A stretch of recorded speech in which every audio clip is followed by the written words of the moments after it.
Hello दर्शकों, मैं अपने चैनल के माध्यम से आप सभी दर्शकों का स्वागत करती हूँ। और आज मैं भक्ति काल के बारे में बताऊंगी कि भक्ति काल की क्या विशेषताएं हैं, कितने भागों में बांटा गया है, इसमें कौन कौन से कवि हैं। बहुत सारी जानकारियाँ दूंगी मैं भक्ति काल के बारे में। इसके पहले ये जानकारी मैं बता दूं कि हमारे हिंदी साहित्य के काल को कितने भागों में बांटा गया है। तो उसे 4 भागों में बांटा गया है: आदिकाल, भक्ति काल, छायावादी काल और आधुनिक काल। हम भक्ति के बारे में आज जानकारी प्राप्त करेंगे कि भक्ति काल क्या है, इससे संबंधित चीज़ों के बारे में। तो भक्ति काल क्यों कहा गया उस काल को? क्योंकि उस काल में भक्ति भावनाएं लोगों की बहुत प्रबल होती हुई दिखाई दी और भक्ति से ओतप्रोत लोगों का जीवन रहा, जिसके कारण उस काल का नाम भक्ति काल पड़ा। बहुत सारे भक्त, राम से संबंधित, कृष्ण भगवान से संबंधित बहुत सारे भक्ति साहित्यों की रचना हुई, बहुत सारी चीज़ें हुई। आगे हम बताएंगे इसकी विशेषताओं के बारे में। तो यह है भक्ति काल। भक्ति काल को 2 भागों में बांटा गया है, एक सगुण भक्ति धारा, दूसरा है निर्गुण भक्ति धारा। आइए जानते हैं कि सगुण भक्ति धारा और निर्गुण भक्ति धारा क्या है। सगुण भक्ति धारा उन्हें कहा गया जिसमें सगुण ब्रह्म की उपासना की गई। इस काल के कवियों ने सगुण ब्रह्म की उपासना पर अधिक बल दिया गया। सगुण ब्रह्म के बारे में, जो साकार ब्रह्म के बारे जो होते हैं उनके बारे में वर्णन किया, जैसे राम हैं, कृष्ण हैं, अन्य भगवान के बारे में, देवी देवताओं के बारे में। इसे सगुण ब्रह्म धारा कहा गया।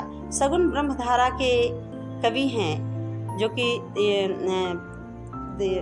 वाल्मीकि हैं, तुलसीदास जी हैं और भी सूरदास जी हैं, मीराबाई हैं। बहुत सारे कवि हैं जो कि सगुण ब्रह्मधारा के कवि थे, सगुण ब्रह्मधारा के उपासक भी रहे।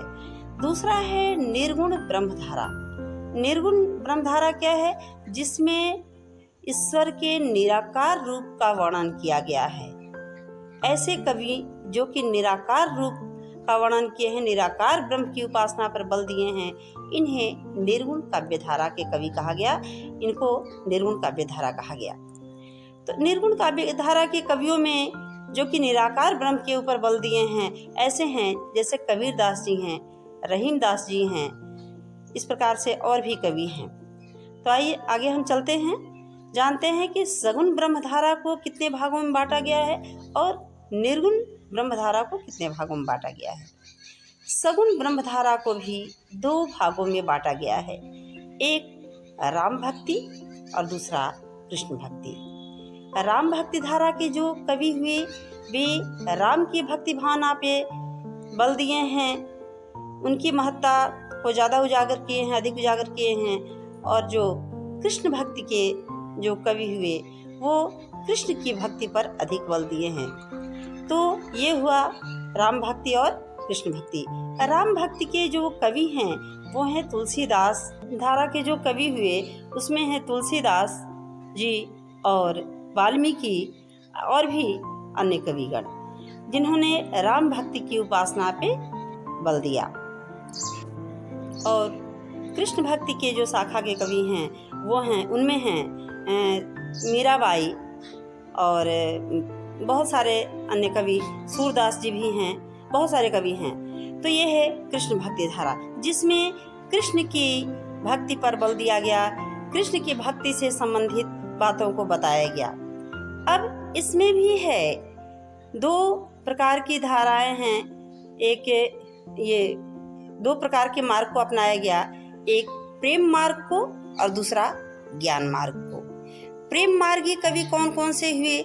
जिन्होंने प्रेम की महत्व पर प्रकाश डाला है, जिन्होंने ईश्वर प्राप्ति का साधन प्रेम मार्ग को बतलाया है, उसे हम प्रेम मार्गी धारा के नाम से जानते हैं और उन कवियों को प्रेम मार्गी कवि के नाम से जानते हैं।